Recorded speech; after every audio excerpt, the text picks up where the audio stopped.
Hello guys, welcome back to my channel. आज हम journal awareness के बारे में बात करने चाहते हैं। ये बहुत ही स्कोरिंग टॉपिक है अगर आप इसको बहुत अच्छे से करेंगे। मेरा ये हमेशा से वीक सब्जेक्ट था। मैंने इस पे लिटरली बहुत मेहनत की है। मैंने इसके लिए हमेशा दो सोर्सेज को फॉलो किया है। एक तो मेरा वेबसाइट सोर्स हो गया और एक मेरा वीडियो सोर्स हो गया।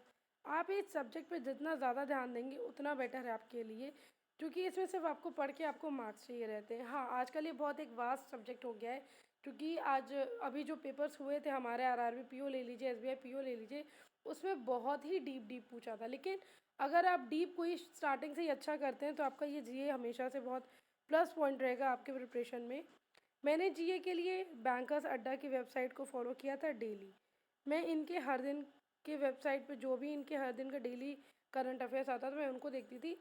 इसी के साथ साथ ये हमेशा इनके टेक अवे में स्टैटिक पोर्शन भी रहता है, जिससे मेरा जीए के में स्टैटिक क्वेश्चन भी तैयार हो गया था।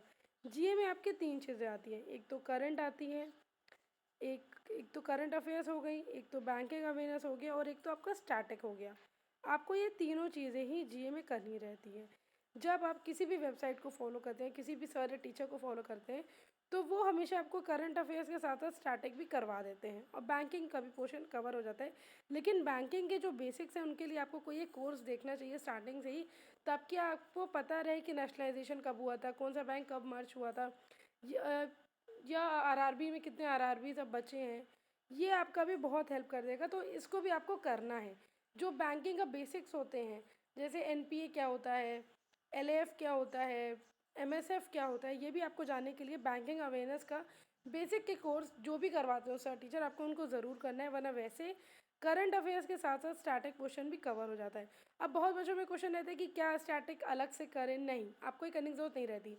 जो भी करंट में जितना भी चीज़ें करंट में आती हैं वही चीज़ें आपकी उन्हीं का स्टैटिक पूछा जाता है पेपर में। ऐसा नहीं है कि जो चीज़ें करंट में नहीं आई हैं उनसे स्टैटिक पूछा जाए। जो भी चीज़ें करंट में आएंगी उन्हीं से रिलेटेड स्टैटिक्स आपके पेपर में आते हैं। और बैंकिंग अवेयरनेस, जब मैंने आरआरबी पीओ और आरआरबी क्लर्क का पेपर दिया था, बैंकिंग अवेयरनेस बहुत आया था। उसमें बहुत सी स्कीम्स पूछा था कि इनका ड्यूरेशन क्या होता है, या डीमैट अकाउंट के बारे में पूछा था, और भी ऐसे दो तीन क्वेश्चन थे जो बैंकिंग अवेयरनेस से ही रिलेटेड थे।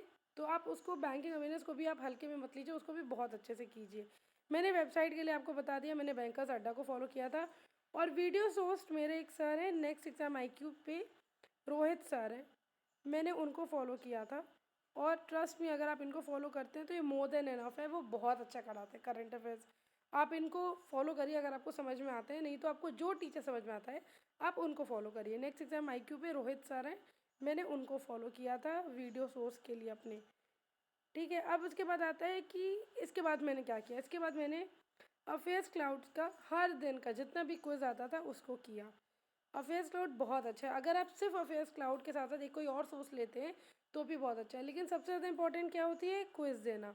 आप जितना ज़्यादा क्विज देंगे उतना ज़्यादा आपके दिमाग में वो चीज़ रिटेन रहेगी। क्विज मैंने कहाँ से दिया, क्विज मैंने फिर बैंकर्स अड्डा की ऐप से दिया और साथ ही साथ प्रैक्टिस मॉक के ऐप से दिया।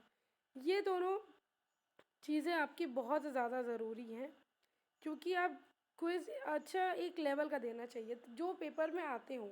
बैंकर्स अड्डा और प्रैक्टिस मॉक, ये दोनों के लेवल का क्विज़ भी बहुत अच्छे होते थे। आप इनको देखिए और हर दिन करिए। आपको क्विज़ हर दिन करना है। फिर मेरा क्या शेड्यूल रहता था, जैसे मेरा जी उतना अच्छा नहीं है, मान लीजिए जैसे आज आपकी 25 मार्च है, तो मैं क्या करती थी, मैंने आज का करंट अफेयर्स करा, उसके बाद मैंने 21 से 24 मार्च का फिर से करंट अफेयर्स मैंने रिवीजन किया। उससे मेरा पीछे का भी होता रहता था, साथ में प्रेजेंट का भी होता रहता है। और उसकी वजह से ये मैंने हर दिन के लिए किया। फिर जब आपका 26 मार्च आ गया तो अगर 21 से 24 अच्छा मैंने अच्छे से तैयार कर लिया है, मुझे एक बार सिर्फ रिवीजन करना है। इसको रिवीजन करने के बाद मैंने फिर 15 से 20 मार्च का करंट अफेयर्स उठा के पढ़ने लगे। इससे आपका पुराने का भी रिवीजन होता रहता है और आपका कभी कुछ भी छूटेगा नहीं। तो आप ये कर सकते हैं, अगर आपको पुराने को भी लेके चलना रहता है, इसलिए आपको ये करना ही चाहिए, क्योंकि ताकि आपका पुराने का कभी भी आपका टच छूटे ना। और मैंने क्या किया, मैंने बीएससी मैगज़ीन खरीदी थी। बीएससी मैगज़ीन मंथली आती है, आप इसको ले लीजिए, ये बहुत अच्छी मैगज़ीन होती है बैंक की तैयारी करने के लिए। उसमें भी करंट अफेयर्स रहते हैं, उसमें भी प्रीवियस ईयर पेपर रहते हैं, आप उनको सॉल्व करिए। उसमें भी बहुत ढेर सारे जीए का आपका मटेरियल मिल जाएगा। इससे भी मैंने किया था।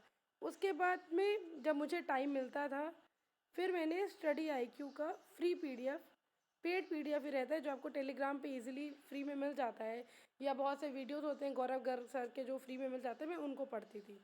तो ये भी मैंने किया है। बेसिकली आप जीए में जितना ज़्यादा मेहनत करेंगे उतना आपके लिए बेनिफिट देगा, क्योंकि जीए सिर्फ रिवीजन है। आप बाकी सारे सब्जेक्ट्स को भी ध्यान दीजिए, प्लस जीए में बहुत ज़्यादा ध्यान दीजिए। ये एक स्कोरिंग टॉपिक है और आप जितनी मेहनत करेंगे उतना ही आपके लिए बेनिफिट देगा। तो मैंने जीए के लिए यही सारी चीज़ें दी थी। और हाँ, जो हम मेन की एसटी देते हैं उसमें भी आपके बहुत से, जब हम मेन की एसटी देंगे ना तो उसमें भी आपको जीए का एक पोर्शन मिलेगा।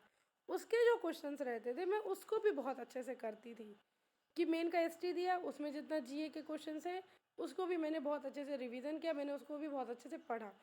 जीए बेसिकली सिर्फ है आप सिर्फ इसी पे बेसिस है कि आप कितना अच्छा रिवीजन करते हैं और आप कितना अच्छा क्विज देते हैं। क्विज मस्ट है, आप ज़रूर हर दिन क्विज दीजिए। बाकी सब्जेक्ट्स अभी दीजिए लेकिन जीए का तो मस्ट है। आप जितना ज़्यादा देंगे उतना ज़्यादा आपको बेनिफिट मिलेगा, उतने ज़्यादा अच्छे स्कोर्स आएंगे।